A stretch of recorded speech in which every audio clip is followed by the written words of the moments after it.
But if the focus back into business and life is money and hypermasculinity, it doesn't work. So I'll tell you what the ideal divine masculine is. Divine masculine is structure, it's direction, it's logic, it's passion, it's independence, it's authenticity, it's order, it's focus, it's discipline. And in fact, when the two balances of feminine and masculine, or going with the flow and going and getting it, are utilized in harmony, it makes business and life incredibly efficient and fulfilling.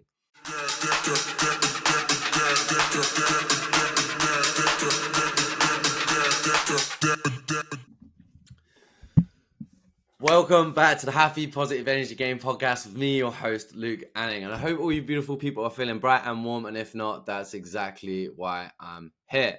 So, guys, we're gonna kick some ass today. We got another Facebook group influx, and the question was, what's the best approach? Go with the flow versus go and get it. I love this topic suggestion personally. Why? Because we're told so much from other people what to do. You need to work hard. You need to go with the flow. You need goals. Don't set goals because it sets you on focusing on the outcome too much. Hustle. Don't hustle. It's pretty annoying, to be honest. I know some of you guys are like, well, I don't know what I'm doing because there's so many things. There's so many things going on. And I think as I read this question, what really came up for me was balancing feminine and masculine energy. And to be honest, I think, in my opinion, we as a society have fucked it up.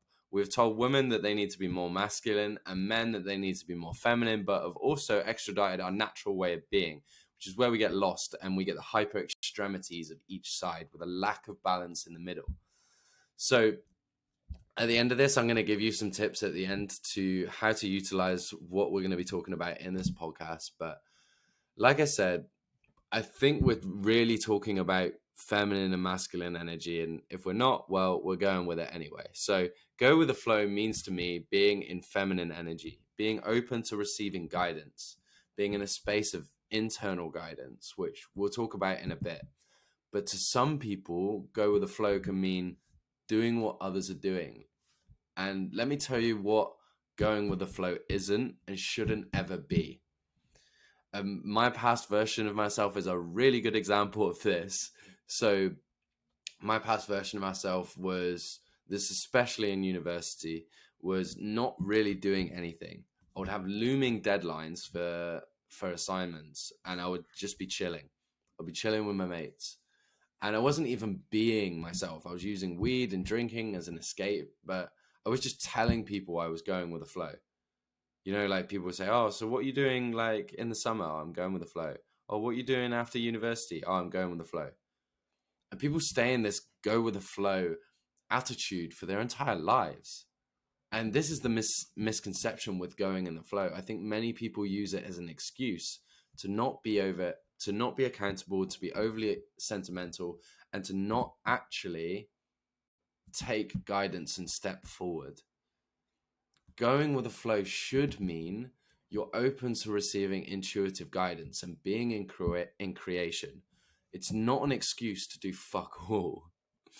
Feminine energy, I sometimes like to refer to as boss mode within my work. Some of you are really liking that. But this is where I'm making decisions. I'm acting from a place of listening to the universe, listening to what my intuition says. I know I keep repeating that, but it's important. I use this for creating my ideas for content. I use this for following what I feel guided to post, for connecting with what my audience needs and wants to hear. I use it for seeking out help from others and slowing down and connecting to my higher self and purpose. But that doesn't mean that I can be completely in my feminine energy in business and in life. Yes, we come from a long line of hypermasculinity in business, but being totally in the feminine is going to have you not doing any work. It's like going to spiritual retreats and reading books and getting all these amazing ideas, but not actually bringing in any masculine and doing it. it can lead to that overwhelm. It can lead to that desperation, that neediness. What I think is important is that we touch on the masculine of how to balance this out. So I want to issue this, and I think a lot of people get scared when they talk about masculine energy because they think of masculine energy and they think of the hypermasculinity. They think of the greed, the fear, the scarcity, the lack of connection to self and purpose, and just doing. That's the hyper overextension of masculine energy. And this is exactly why I can see why so many people would be scared of this, like would be not wanting to go into it. It's the reason why there were so many frictional economic issues with corporations in Wall Street, where the sole purpose was just to make money. And I'm not saying making money is bad, but if it's just to make money from a power standpoint, this can really shake things up in the wrong way in life and business. And this is where I see the go and get it frame. This is often the motivational stuff that you might hear on YouTube as well. You know, they're like, you can't sleep. You got to be up at 5 a.m. You got to grind. I will make a point. This works in sport. There's times where you do grind and you do have to train relentlessly to move forward. But if the focus back into business and life is money and hypermasculinity, it doesn't work. So I'll tell you what the ideal divine masculine is. Divine masculine is structure, it's direction, it's logic, it's passion, it's independence, it's authenticity, it's order, it's focus, it's discipline. And in fact, when the two balances of feminine and masculine, or going with the flow and going and getting it, are utilized in harmony, it makes business and life incredibly efficient and fulfilling. The go and get it, I believe, is about finding your purpose via a feminine energy, then using the power of masculine to move forward. It's having trust, but also having strategy. It's the creation and also in implementation. It's attraction of people to your brand, but it's then the delivery on the back end. It's that intuitive guidance I talked about earlier, but the hell for leather action taking when it's time to do so. I think people added on top of this get scared of masculine energy because they harness it ineffectively. They try really aggressively to just do, but don't implement a back off structure of improvement with a feminine questioning base for creation of new solutions.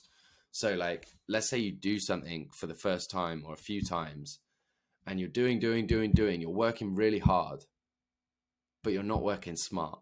You're not asking yourself for feedback. You're not giving yourself leeway. You're not giving yourself grace for making mistakes.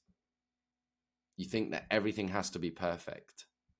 That's a toxic mask. So off the back of that, people always structure themselves silly with tons of things on the calendar without listening to the feminine of where their energy is best. And if you want to check out where I've kind of co-created a utilization of the both, go to my podcast called Attention Management Beats Time Management Any Day. It's on the 6th of July. Just scroll back or scroll up if you're listening to this on the flip side.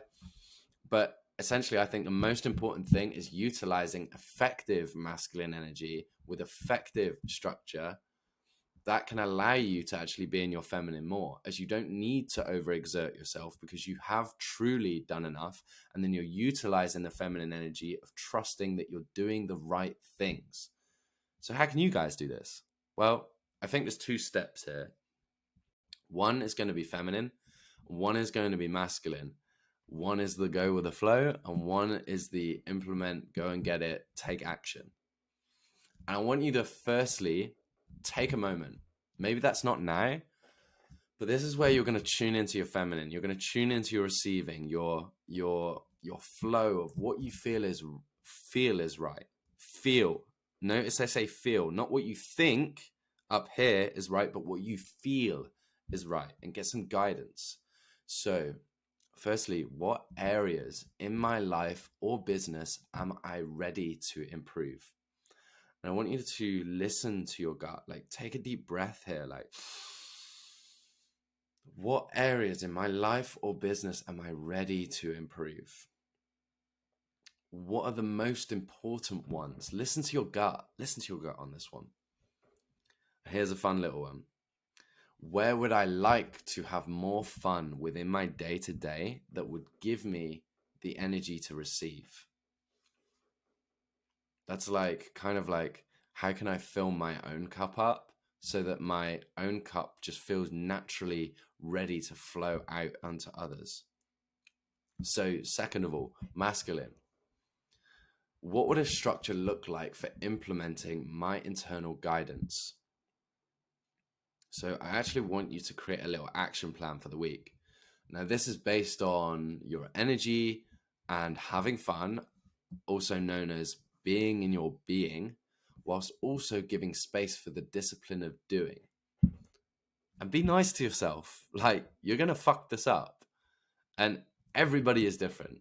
Some people are more naturally inclined in a feminine energy, some are more naturally inclined more in a masculine energy. I place myself, I would say, sitting between divine masculine and divine feminine, but previously it was a toxic version of both. So this is gradual. It's a bit of both and a bit of tweaking. I'm still doing it. My mentor Dean DeVries said it's like a dance. There's two people. You're either being led or you're leading, but there's two to tango. So everybody needs a balance of both. Look at it as yin and yang. But finding the balance is a day in and day out learning. I wouldn't expect you to have this down straight away, but move with it, flow with it, see the feedback it gives you, and give yourself direction for improvement, and be open to healing and learning what works best for you. That way you can embody the both rather than think that one is better than the other. So go with the flow and go and get it. I think is really about society trying to tell you what's the best way to do it. And the idea of us coming from a masculine energy that we are hiding behind feminine is going, what's the best for me? How can I move forward the fastest? But really, go with the flow is about being open and receptive to guidance. It's not doing fuck all. Go and get it is having the direction, discipline, and structure to implement action in the masculine, but it's not from a place of scarcity. Utilize the feminine to be in your higher purpose. Then, last of all, I want you to think about what areas in my life or business am I ready to improve? I want you to listen to your gut. What are your most important ones? Where would I like to have more fun within my day to day that would give me the energy to receive that feminine energy? And then lastly, what would structure look like for implementing my internal guidance, and create a little action plan off the back of this? So guys, I hope you enjoyed this episode. I really appreciate all of you listening. Really don't deserve you, but here we are. And thank you for your feedback to give an awesome episode for this podcast. I really enjoyed making it. And it would mean the world if you dropped a share on your Instagram and tag me at LUKE ANNING. That way I can shout you out on my story and celebrate you stepping forward in an area of your life too. And if you want to provide any topics for the podcast, I'm in my feminine to receive guidance from you guys so we can all get in the masculine of structuring and improvement to step forward. So head over to my Facebook group, links in the description. There's loads of resources and badass people in there too. So with that said, keep being the badass that you are, keep taking action, be the inspiration. I appreciate you. I hope you have an awesome day.